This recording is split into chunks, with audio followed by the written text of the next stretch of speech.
Aloha, Audleyites, that's right, I'm back for another breakdown of some pro player gameplay. Before I get into the gameplay, I want to give a big thank you slash shout out to my good friend Taylor Balby, game developer that I've known for since about 2007. Sent me an early Christmas present. Thanks to him, I now have a brand new Avermedia Live Gamer HD, so no more delays with the Elgato and no more kind of lower quality video content for you viewers out there. But back on topic, we're going to get on board with a player who's not just a natural, he's a supernatural. And I'm of course talking about the dog himself, Spartan. We're going to be looking at Plaza Slayer. He's running with a group in a Game Battles ladder match, prepping for the World Championship, playing against EnVyUs with Miquin, Hines, APG, and Pistola. This is Spartan alongside Munoz, Fear Itself, and Victory X on Plaza Slayer. So let's go. He runs off the start. He misses a slide boost there. He could have gotten here a lot faster, but because he's delayed, he does get shots in Ola's side and gets behind Miquin as Miquin picks up overshield. So he's got a power weapon in his hands, he's got the battle rifle in his hands, and he's just going to start looking for long-range shots across the map.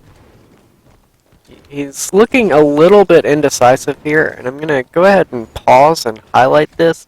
If you don't really know where enemies are or what to do, make a decision. Don't just like drift back and forth between places. Just commit to one decision. As we do that, we see he's finally decided he's going to watch for the soda ramp for players to be coming through. Gets the snipe on Pistola. We'll assume that was a little bit of a spectator mode, missing that he was actually there. Here's Hines coming underneath him. Drops down to help, gets some shots in with his teammate. He's getting shot from up in Cafe, so he's backing down over here. I don't like that he lifted so quickly. Like, there, he lifts directly into a player knowing he's there. So he doesn't like test the patience or anything. Now he's like constantly low. Ends up getting stuck into a splinter grenade and pushed by someone from Cafe, which cleaned him up.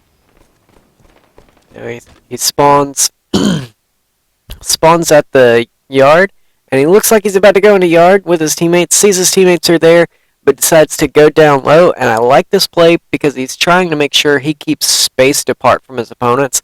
I've highlighted spacing a little bit in some of my streams and maybe in some of my other videos, but you want to try not to like hold hands with your teammates because that's how you get naded out, that's how you get pinched, but if you split up, you can get the pinch on your opponents, and that's what he's doing here. It's not just him being indecisive again. He's actually doing this because he saw two players in that direction, and that's a good play out of him. And since he doesn't know where players are, he's kind of taking his time poking out. He knows he can't be seen from any of the main angles like Soda or Nest. So he's just getting down here down low, getting a really good flank in. But he gets pegged by a grenade. Doesn't look like his opponents know he's there, so it may have been a team nade that got him.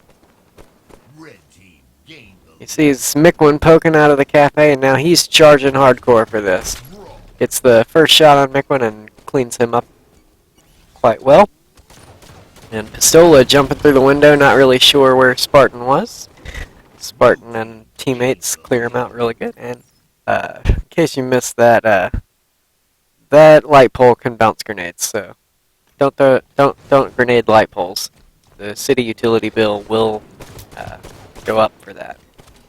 Here he's getting pushed by one player, and I think he may have seen APG spawning in yard, so he took a route to get safe and make sure Pistola was alone before challenging. Yeah, he's hunting down APGs, probably responding to a call out there because there's not really any reason to go to Tram and this SMG spot on purpose. He's just kind of in a really weak position on the map right now, but it's mostly because he seems to be responding to help with a teammate. And he's running in a bit of a pair with Munoz there. Gets jumped on from behind, but he pulls out his SMG, thrusts backwards to make sure that player Since the player was up close, he knew the thrust would give him enough distance to regain his bearings, while the other player tried to spot where he had thrusted to. So it was a really good play there. He's just looking across map, putting shots on Soda. He's got the BR. Looks like he's getting ready for controlling Nest. It's pegged in the back, and he wasn't quite sure where, so he goes hunting that, not knowing how many people are about to push Nest. So he gets clear of those. And he's got a perfect flank for the players hunting his teammates at Nest again. Gets plenty of shots in their back, and if people aren't looking at you, put as many shots as you want, because you're getting free damage, essentially. If someone is getting free damage on you, try to get the hell away. There, he gets good damage on Hines. Gets basically a kill trade. He sees on his death cam players that are down low around the bottom lift. And now, one thing I'm going to pause right here. Envy are all clustered around the Nest area except for Mikwin, who's top middle. But right here, if anyone from the blue team happen to go Nest, or not Nest, Cafe, they will be able to get a really good, just like, spread onto the red team. And that's a big thing in StarCraft 2, is getting a concave on your opponents. Or is it yeah, it's you just want to have the wider spread to be able to just force your shots to come from so many different angles that your opponent can't really respond to it. And that's what the blue team here need to do. And looks like Cam is top of the ledge there, the balcony. So they don't quite have the spread they need. Spartan should kind of hold off on pushing right here. Instead, well, Overshield's coming up. That changes the situation. He definitely should have pushed. APG gets a good thrust slide to grab the Overshield. But Spartan made the correct play in trying to get to or force a burn on Overshield there. And then he tried to salvage the play by getting away after Overshield was gotten, because you don't want to try to challenge the Overshield player, especially not alone. Here he spawned down low. Ola has spotted him. So he's trying to get damage on Ola so he doesn't take that grenade damage for free. And now he's waiting on help, and now that he has help, he's pushing back out. So it's a good patient play, and he's making sure he doesn't just like give up free damage and a free advantage to the other team. Here he's trying to help his teammate. He sees two of them are already pushing Nest side, so he's trying to cover other angles here. Once again, a good grasp of spacing from Spartan.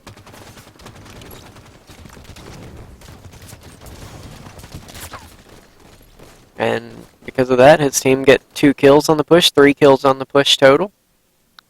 So far, I think this is a 3-for-1 play out of the blue team. Until Munoz died to APG, but Spartan is hunting APG as hard as he can. Mikwin comes in with a Spartan charge or a ground pound and puts a stop to that flank from Spartan. Sniper rifle in 10 seconds. Here he's spawned with his teammate in the yard, sees his teammates going balcony, so he decides, I'm going to go low. I don't want to just clutter up the field in one spot. I want to make sure all our angles are covered.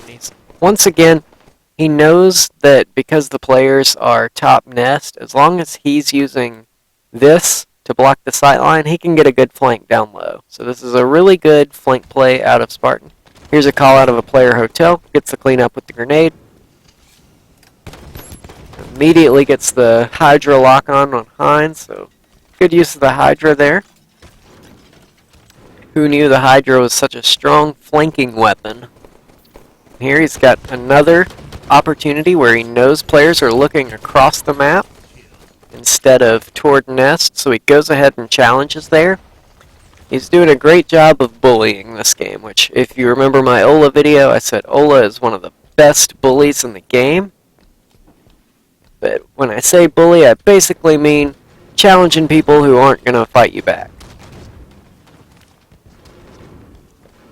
Here he's just coming around the cafe, spots a player, decides that player's not coming after me, so I'm going to go look for another angle. Minutes remain. Red team nearing victory. Here, Spartan's by himself. Doesn't really have anyone up close to him, except for APG, throwing some grenades out. Gets cleaned up there. No one around to do anything about that either.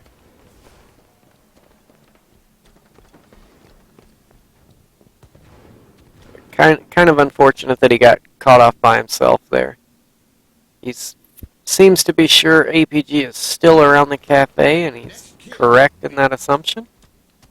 And his teammates go ahead and finish off the game while he sits waiting and looking for an angle. Overall, good play out of Spartan. It's actually an uncharacteristic playstyle from him this particular game. He's usually a more in-your-face aggressive type player, but here he was playing a lot more patient, going for flanks, and that shows how important versatility is as a player. You can't just stick to one playstyle and expect to always come out on top. Here you see Spartan playing the sneaky man a little bit, and it worked out really well for him. You see he ended up, oh, where did it go? 1 second. Ended up going 20 and 10 this game, a 2.0 KD, 6 assists. He just really went off this game, and it wasn't through his just textbook aggression, hold forward, and out BR you kind of, out pistol you kind of play style that he's typically known for. So that concludes this video. Hope you guys enjoyed it. Hope you enjoy the football face mask from the Spartan there. And until next time, that'll be an aloha.